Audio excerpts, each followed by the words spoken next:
This is a very touchy question Okay. for me to even ask. So if you want to tell me to piss off and don't answer, perfectly acceptable. Okay. Anyone who has seen those nasty sniping behind the scenes videos from the Disney years where they're just mercilessly tearing at each other in these behind the scenes clips. They're being really, really mean to each other. It's very easy to sensationalize something like that. Oh, look, Siskel and Ebert cursing. Woo! Look at them letting their guard down. They really hated each other. Blah, blah, blah. All that nonsense and garbage, which I don't agree with for a second that they hated each other. I think there's more than enough evidence that they didn't. But putting that aside, when I look at those clips, those aren't fun for me to watch. I don't find those funny or fun. In fact, I find them disturbing. I don't even like looking at them. What do you see when you look at those clips? Here's the deal. It was really pretty much shtick. Roger would needle Gene about the fact that he was bald and say, I will need my industrial comb to go through my hair. It was a thing they did before the cameras rolled to get energy up. And so they would tease each other back and forth with that. That's really what you're seeing.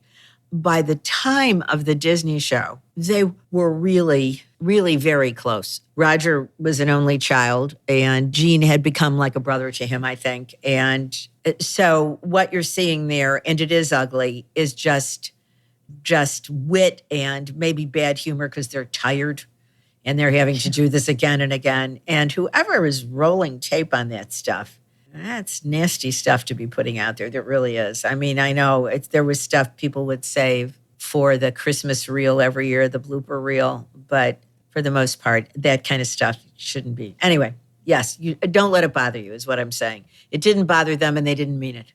We've seen evidence, we've seen interviews, we've seen Roger himself in this fabulous archive interview where he was on the set of Ebert and Roper, and it's like a 90-minute long interview with just Roger. The interviewer had asked him about the sniping. I forget how it was worded. And he just smiled and he said, we got a lot of mileage out of that. But even if I didn't hear him say that, there was a recent clip, and I thought it was so funny. We ended up putting it as, the sting at the very end of the show.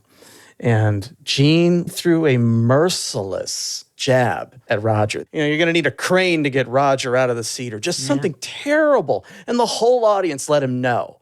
And this is not Roger Ebert 1975 uncomfortable in front of a TV camera. This is Roger Ebert clearly in the 90s on David Letterman. Gene had walked out onto the set wearing a David Letterman hat. And he'd taken it off and he handed it to David, who had put it on.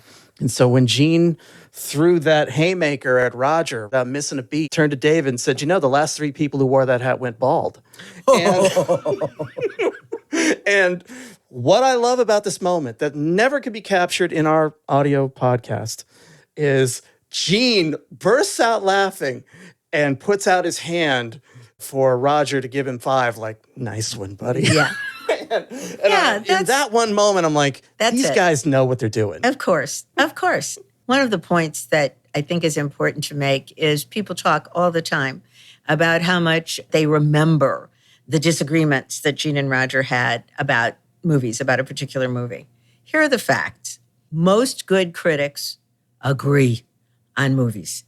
Gene and Roger were very good critics. More than a third of the time, they agreed about movies, and they even agreed about what was good about the movie. Everyone remembers the maybe a third, maybe not even 20, maybe closer to 25% of the time where they really disagreed. And those are the ones that are fun and that people remember. But the notion of them as 2 battling critics is not really fair and doesn't do justice to the fact that they were, each of them, a very good, very thoughtful, very serious critics. And for the most part, they agreed. I'm just putting that out there. When Carrie and I were creating this podcast, one of the things that we had talked about was, we got to do an argument segment because that's what so many people care about. And we had talked for a while that, the argument is probably the same as the favorite moment of the week. Carrie and I quickly agreed that is not our favorite moment. It's cute. The arguments are fun. But the other things that they would do were so much more engaging and interesting to us. It's like, no, the favorite moment of the week, like when they would crack each other up or really love a movie or really hate a movie and laugh about how much they hated the movie. Carrie and I found those moments far more endearing. No, those are our favorite moments. Yeah. So that became its own segment. Now, we have a favorite moment and we have an argument. Right. And every now and then the two shall meet. But really, most of the time, it's the favorite. I'm glad to hear that. That's good. Yeah. Considering their popularity and reach, do you still see their influence today in 2020? Before this podcast, I think I would have said no.